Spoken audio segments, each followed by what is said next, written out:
Hi guys, நான் ரவிச்சந்திரன் பேசுகிறேன். நீ வீடியோவில் எதை பற்றி பார்க்க போகிறோம்னா, டெல்லி கன்டோன்மெண்ட் பகுதி குவார்ட்டர்ஸில் நடந்த ஒரு அதிபயங்கர சம்பவத்தை தான் நீ பார்க்க போகிறோம். எல்லாருக்கும் வணக்கம். இது பிஸ்டெக் மீடியா, இல்லை ஃபாலோ பண்ணுங்கள். வணக்கம். எனக்கு ரொம்ப நாளாகவே ஒரு டவுட்டுங்க.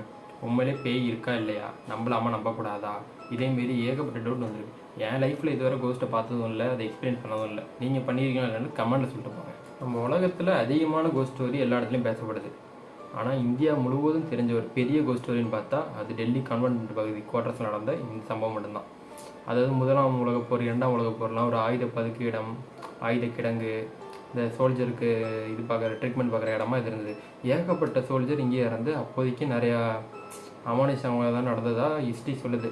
அதாவது இப்போதைக்கு ரீசெண்டாக நடக்குதுன்னா ஒரு 50 வருஷத்துக்கு முன்னாடி ஒரு கல்யாணத்துக்கு ரெடியான பொண்ணு மாப்பிள்ளையோட கல்யாணத்துக்கு சர்ச்சுக்கு போகிற வழியில் ஒரு ஆக்சிடென்ட் ஒன்று ஆகிடுது அந்த டெல்லி கன்டோன்மெண்ட் பகுதிக்கு வாசலில். அப்போதைக்கு அந்த ஃபேமிலியில் இருந்த எல்லாமே இறந்துட்டாங்க. அந்த பொண்ணு மட்டும் உயிரோடு இருக்குது. அது எல்லாருக்கும் லிஃப்ட்டுன்னு கேட்டுட்ருக்கு. ஆனால் அப்போதைக்கும் இந்த மழை சுச்சுவேஷனில் யாரும் கண்டுக்கலை. சரி, அந்த குவார்ட்டர்ஸ் பகுதி நிப்பாட்டினாலே பயமாக இருக்குன்னு எல்லாம் வண்டி எடுத்துகிட்டு போயிட்டாங்க. அந்த பொண்ணு அழுது அதே இடத்துல அதுவும் கொஞ்ச நேரத்தில் உயிர் வந்துருச்சு. இப்போ அந்த இடத்துல அந்த பொண்ணு இறந்து ஒரு மாதம் கழிச்சு அதில் யங்ஸ்டர் 25-30+ இதேமாரி ஆளுங்க வந்தாங்கன்னா அந்த பொண்ணு லிஃப்ட்டு கேட்குமா. சரி, இந்த நைட் நேரத்தில் லிஃப்ட் கேட்குதுன்னு வச்சு நிறைய பேர் கொடுக்க மாட்டாங்க, சில பேர் என்ன கொடுப்பாங்க. அப்படி லிஃப்ட்டு கொடுத்து வண்டியில் ஏற்றிட்டுனா அதை நம்மகிட்ட நெருக்கம் வர மாதிரி ஃப்ளாட் பண்ணுற மாதிரி பேசுமா. அப்படி அது பேசுறதுக்கு ஏற்ற மாரி நம்மளும் அது கூட பேசி பழகலாம்னா அதுக்கப்புறம் நம்ம வாழ்க்கையை இருட்டாக்கிறோமா, எங்கே போனால் நிம்மதி இல்லாமல் தூக்கம் இல்லாமல் இதே மாதிரி பெரிய சம்பவம் பண்ணி விட்டு நம்ம வாழ்க்கையில் லாஸ்ட் வரை நிம்மதி இல்லாத மாரி ஆக்கி விட்டுருமா. அதுக்கப்புறம் நம்ம வாழ்க்கையும் மொத்தமாக நரகமாயிடுமா.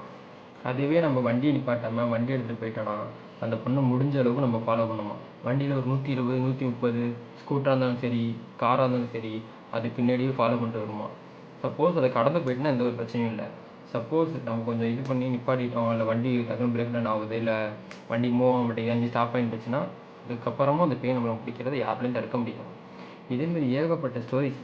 அந்த வழியில் கிராஸ் பண்ணவங்க, அந்த சைடு ஆட்டோவில் போகிறவங்க, இதில் போகிறவங்க யாராக இருந்தாலும் இதேமாரி ஒரு அமானுஷ சம்பவத்தை நைட் நேரத்தில் 12 மணிக்கு மேலே எல்லாருமே பார்த்துட்றாங்க. அதனால அந்த இடத்துக்கு போகக்கூடாதுன்னே ஒரு செக் போஸ்ட் மாரி ஒன்று வச்சுருப்பாங்க. அதை தாண்டி யாரும் உள்ளார போகக்கூடாது. அந்த ரோடே இப்போதைக்கு யூஸ் இல்லாமல் பண்ணி வச்சுருக்காங்க அந்த நாட்டுக்கு கவர்மெண்ட்டு. இதேமாரி ஏகப்பட்ட ஸ்டோரிஸ் சொல்லிக்கிட்டே போகலாம். இப்போ நம்ம வண்டியில் போனேன், இப்போ நடந்து போகிறோன்னு வச்சுக்கோங்களேன், அந்த பொண்ணு அதேமாதிரி வழி மறைக்குமா. அப்போ நான் அழகாக இருக்கனா இல்லையா, நீ சொல்லிட்டு தான் போகணும், இல்லைனா வழியோட மட்டும் வழியை முடிச்சு நிற்குமா. அழகாக இருக்குன்னு சொன்னாலும் உங்களுக்கு பிரச்சனை தான், இல்லாட்டியும் உங்களுக்கு பிரச்சனை தான். அது எப்படி இருந்தாலும் உங்களுக்கு பின்தொடர்ந்து வந்தே தீரும். அந்த ஆவி உங்களை விடாது.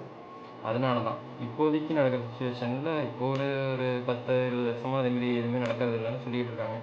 ஆனால் நீங்களே எங்கள் வீட்டு பக்கத்தில் இருக்கீங்க, பக்கத்தில் ஹெட் குவார்ட்டர்ஸ் இருக்குது அப்படின்னா நீங்கள் போவீங்களா? நான் சத்தியமாக போக மாட்டேன்.